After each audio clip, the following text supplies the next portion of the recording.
8 times per year, the Federal Open Market Committee, or FOMC, meets and sets a so-called federal funds rate, or Fed funds rate. To understand how it works, please note that 1. Commercial banks are required to keep a certain percentage of their deposits as reserves at the Central Bank of the US, the Federal Reserve. 2. Anything which exceeds that minimum can be lent to banks which need additional funding, and the federal funds rate is the interest rate at which the Federal Reserve thinks this should be done.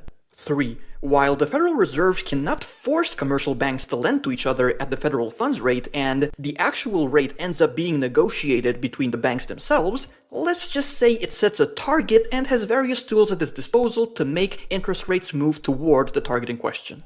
4. The weighted average, calculated across all such bank-to-bank transactions, is called the effective federal funds rate.